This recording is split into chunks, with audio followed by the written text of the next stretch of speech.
আসসালামু আলাইকুম, ঈদ মোবারক। ভারী বৃষ্টিতে কক্সবাজারের উখিয়া রোহিঙ্গা ক্যাম্পে পাহাড় ধসে 10 জনের মৃত্যু হয়েছে। তাদের মধ্যে 7 জনই রোহিঙ্গা নাগরিক।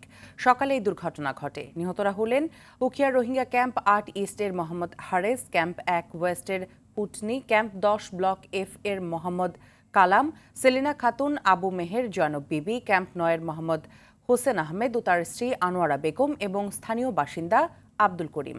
এদিকে ঘটনার পর ঝুঁকিপূর্ণ এলাকার বাসিন্দাদের নিরাপদ আশ্রয়ে সরিয়ে নেওয়া হচ্ছে বলে জানিয়েছে কক্সবাজার জেলা প্রশাসন।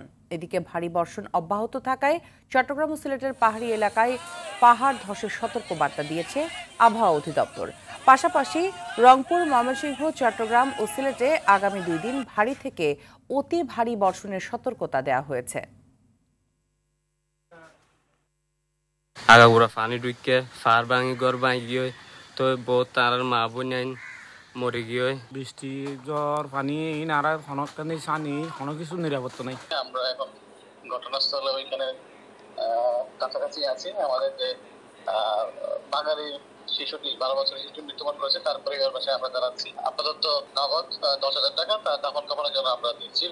টানা বৃষ্টি উজান থেকে নেমে আসা পাহাড়ি ঢলে সিলেট ও সুনামগঞ্জ সহ দেশের 5 জেলায় বন্যা পরিস্থিতির অবনতি হয়েছে। তীব্র জলাবদ্ধতার কবলে সিলেট নগরী আর সুনামগঞ্জে পানিবন্দী অন্তত 10 লাখের মানুষের দিন কাটছে চরম ভোগান্তিতে। অনেকেই বাড়িঘর ছেড়ে গেছে আশ্রয় কেন্দ্রে। এদিকে দেশের উত্তরাঞ্চলেও বন্যা দেখা দিয়েছে। জেলা প্রতিনিধিদের তথ্যছবিতে সাইয়েদ মাহমুদের ডেস্ক রিপোর্ট। রাস্তাঘাট, দোকানপাট থেকে বাসাবাড়ি সবই তলিয়ে গেছে বানের পানিতে। তীব্র ভোগান্তিতে সুনামগঞ্জের হাওড়াঞ্চল ও পৌর শহরের পাড়া মহল্লার বাসিন্দারা। পানি বাড়ছে সিলেট নগরী ও মৌলভীবাজারের নিম্নাঞ্চলে। এদিকে তিস্তার পানি উপচে লালমনিরহাট ও কুড়িগ্রামে বন্যা পরিস্থিতির অবনতি হয়েছে। সুনামগঞ্জের ছাতক, দোয়ারাবাজার, শান্তিগঞ্জ, জগন্নাথপুর, দিরাই, শাল্লা সহ বিভিন্ন উপজেলার অন্তত 10 লাখ মানুষ পানিবন্দী রয়েছে। এসব এলাকায় বিশুদ্ধ পানি ও খাদ্যের তীব্র সংকট দেখা দিয়েছে। হাঁস, মুরগি, গরু, ছাগল সবই কষ্ট আছে। মেয়ে ছেলেরা বাচ্চারা নিয়ে সমস্যা আছে। পানি উন্নয়ন বোর্ডের তথ্য অনুযায়ী সুরমা, কুশিয়ারা ও সারি নদীর বিভিন্ন পয়েন্টে বিপদসীমার উপর দিয়ে পানি প্রবাহিত হচ্ছে। সুনামগঞ্জ শহরে যে পানি বৃদ্ধি পাচ্ছে মূল কারণ হচ্ছে বৃষ্টিপাতের কারণে মূলত বৃদ্ধি পাচ্ছে। তবে 48 ঘন্টা পরে বন্যা পরিস্থিতির উন্নতি করতে পারে। এদিকে বন্যার্তদের জন্য 516টি আশ্রয় কেন্দ্র খুলেছে সুনামগঞ্জ জেলা প্রশাসন। বাড়ানো হচ্ছে খাদ্য সহায়তাও। বরাদ্দ আগে যেগুলো আছে ওগুলাই আমরা ওগুলো ডিস্ট্রিবিউট করে দিয়েছি। নতুন করে বরাদ্দের জন্য চিঠি লিখছি, এখনো আসে নাই। 2022 সালের জুনের মাঝামাঝি সময়ে সিলেট সুনামগঞ্জের বন্যায় প্রায় 30 লাখ মানুষ ক্ষতিগ্রস্ত হয়েছিল। সাইয়েদ মাহমুদ, RTV। ঈদের টানা 5 দিনের ছুটি শেষে রাজধানীতে ফিরছে মানুষ। ভোগান্তি এড়াতে আগে ভাগেই কর্মস্থলে ফেরার প্রতিযোগিতায় নেমেছে তারা। রেল, বাস ও লঞ্চে ঢাকা আসছে হাজারো মানুষ। এরই মাঝে খুলেছে অফিস, আদালত। চলছে নতুন সূচিতে। আশিকুল আলম জানাচ্ছেন বিস্তারিত। ঈদের টানা 5 দিনের ছুটি শেষে অনেকেই ফিরছেন ঢাকায়। বাড়তি ছুটি যারা নেননি মূলত আজই তারা ফিরছেন। সকাল থেকে রেল, বাস ও লঞ্চ টার্মিনালগুলোতে দেখা গেছে যাত্রীদের ভিড়। ভোগান্তি এড়াতে আগেভাগেই ফেরার কথা জানান তারা। আসার সময় ভিড় তুলনামূলক অনেক কম আছে। আর আমরা গন্তব্যস্থলে আবার চলে যাচ্ছি আমাদের জব লাইফে। আসার সময় অনেক সুন্দরভাবে আসছি। আলহামদুলিল্লাহ, খুব ভালো হয়েছে। ভালোভাবে আইলাম আবার ঢাকা। চাকরির সুবাদে কর্মক্ষেত্রে যেহেতু ভাত পেতে গেলে কাজ করতেই হবে, সেজন্য আসা। যাওয়ার সময় তো এক্সাইটমেন্টের থেকে ভয় কাজ করে টিকিট পাবো কিনা, আর আসার সময় ভয় কাজ করে সিট পাবো কিনা। বাংলাদেশ রেলওয়ে নিয়ে বলার কিছুই নাই, খুবই ভয়ঙ্কর অবস্থা। যানজট কম আছে আর কি, অনেকটা তাড়াতাড়ি ফিরে আসলাম। তবে পরিবহন সংশ্লিষ্টরা বলছেন ঢাকামুখী স্রোত এখনো পুরোপুরি শুরু হয়নি। শুক্র, শনিবার বাড়বে ভিড়। এখন আমাদের যে আইন শৃঙ্খলা রক্ষাকারী বাহিনী আরএনবি, জিআরপি, র্যাব, এপিবিএন যেগুলো আছে সেগুলো মোতায়েন আছে, ফিরতি যাত্রা পর্যন্ত থাকবে এবং আসার সময়ে আমাদের সেম ব্যবস্থাপনা এবং এ পর্যন্ত যতগুলো ট্রেন এসেছে বা এখান থেকে যাচ্ছে সবগুলো ট্রেনেই রাইট টাইমে ছেড়ে যাচ্ছে এবং আসছে। এদিকে ঈদুল আজহার ছুটি শেষে নতুন সূচিতে চলছে অফিস। নতুন সময়সূচিতে সকাল 9টা থেকে বিকেল 5টা পর্যন্ত চলবে অফিস। সচিবালয়ে কর্মকর্তারা একে অপরের সাথে শুভেচ্ছা ও কুশল বিনিময় করেন। আশিকুল আলম, RTV, ঢাকা। আন্তর্জাতিক লেদার ওয়ার্কিং গ্রুপ LWEG'র সনদ না থাকায় দেশের চামড়া শিল্পের অগ্রগতি হচ্ছে না বলে জানিয়েছেন ট্যানার্স অ্যাসোসিয়েশনের সভাপতি শাহিন আহমেদ।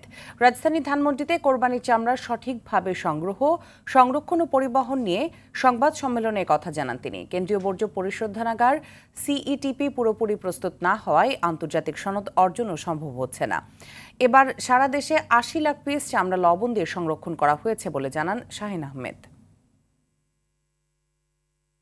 যে সময় আমাদের LWG সার্টিফিকেটের বাধ্যবাধকতা আসলো, সে সময় কিন্তু আমাদের থেকে ইউরোপিয়ান বায়ার, আমেরিকান বায়ার এবং জাপান, কোরিয়া সহ ফারেস্টের বায়ারগুলো কিন্তু আমাদের দেশ থেকে চলে গেল। বিকল্প আমাদের কোনো কিছু না থাকায় অর্ধেক দামে আমরা নন কমপ্লায়েন্ট চাইনিজ বায়ার সহ অন্যান্য দেশে আমরা বিক্রি করছি। দাতা সংস্থাগুলোর সাময়িক অর্থনৈতিক সংকটের কারণে দেশে চলমান বড় প্রকল্পের কাজে খানিকটা ধীরগতি হয়েছে, তবে গতি ঠিক রাখতে কাজ করছে সরকার। সচিবালয়ে ঈদ পরবর্তী শুভেচ্ছা বিনিময়কালে একথা জানান সড়ক পরিবহন ও সেতুমন্ত্রী ওবায়দুল কাদের। তিনি বলেন, চলতি ঈদে এ পর্যন্ত সারা দেশের সড়ক পথে ঈদ যাত্রায় 89টি সড়ক দুর্ঘটনা ঘটেছে, যার বেশিরভাগ মোটর বাইক।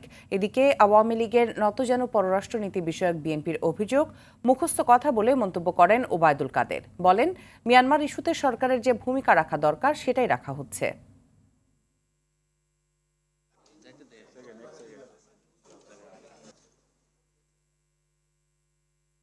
আমাদের কিছু কিছু প্রজেক্ট আছে বিদেশি সাহায্য, তো বিদেশেও যারা ফান্ডিং করে তাদেরও সংকোচনের একটা বিষয় আছে। ঘাটে ঘাটে বিলম্ব হচ্ছে, কনকারেন্স পেতে দেরি হচ্ছে এবং এটা একটা সমস্যা যেটা প্রলম্বিত হচ্ছে। তো এর মধ্যে আমাদের শ্যামকুল দুই রাখতে হবে এবং সেভাবে কাজ করে যেতে হবে। এবার এখন পর্যন্ত PRTA বলছে 95টি অ্যাক্সিডেন্ট এবং 92টি হলো ক্যাজুয়ালিটি। শেষ পর্যন্ত কি দাঁড়ায় এখনো বলা যাচ্ছে না।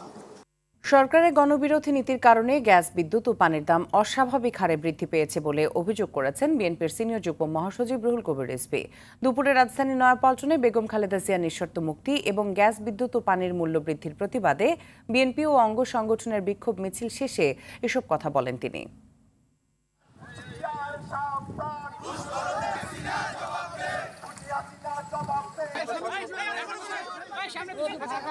দামি সরকার, শেখ হাসিনার সরকার, দখলদার সরকার, এদের গণবিরোধী নীতির কারণে আজকে জ্বালানি তেলের দাম বৃদ্ধি পেয়েছে, গ্যাসের দাম বৃদ্ধি পেয়েছে। আমাদের অনেক নেতা কর্মীকে হয়তো ক্রস ফায়ার দেবে, কিন্তু তবুও আমাদের মিছিল থামালে চলবে না। মিয়ানমারের রাখাইন রাজ্য থেকে আসা বিস্ফোরণের শব্দে আবারও আতঙ্ক দেখা দিয়েছে কক্সবাজারের টেকনাফ উপজেলার সীমান্তবর্তী বিভিন্ন গ্রামে। বিকেল 3টার পর থেকে রাত 8টা পর্যন্ত মর্টার শেল ও বোমা বিস্ফোরণের বিকট শব্দ শোনা গেছে। কেঁপে ওঠে কিছু কিছু সীমান্ত। টেকনাফের সদর সাবরাঙের শাহপরীর দ্বীপ সীমান্তের বাসিন্দারা এসব শব্দ শুনেছে বলে জানিয়ে বলেন, এসব সীমান্ত থেমে থেমে কেঁপে উঠছে। সাবরাং ইউনিয়ন পরিষদের চেয়ারম্যান নূর হোসেন জানান, মিয়ানমারের রাখাইন রাজ্যের মংডু টাউনশিপের কাদিরবিল, মংনিপাড়া ও সুদাপাড়া গ্রামে মুহুর্মুহু মর্টারশেল বিস্ফোরণের ঘটনা ঘটছে। এতে টেকনাফের সাবরাং ঘরবাড়ি কিছুক্ষণ পরপর কেঁপে উঠছে। টি-20 বিশ্বকাপের সুপার 8-এর দ্বিতীয় ম্যাচে বৃহস্পতিবার ওয়েস্ট ইন্ডিজের মুখোমুখি হবে ইংল্যান্ড। সেন্ট লুসিয়ায় ম্যাচটি শুরু হবে বাংলাদেশ সময় সকাল 6:30টায়। গ্রুপ পর্বে অপরাজিত থেকে সুপার 8-এ পা রাখা স্বাগতিক দেশটির নজর রয়েছে জয়ে। এদিকে ধুঁকতে থাকা ইংলিশটা কোনো রকম গ্রুপ পর্ব পার করেছে, তবে এখন নিজেদের সেরাটা দিতে চায় দলটি। টি-20তে এর আগে 29 বার মুখোমুখি হয়েছে দল দুটি, যেখানে 17টি ম্যাচে জয়ের দেখা পেয়েছে ক্যারিবিয়ানরা। ইংলিশরা জয় পেয়েছে 12 ম্যাচে।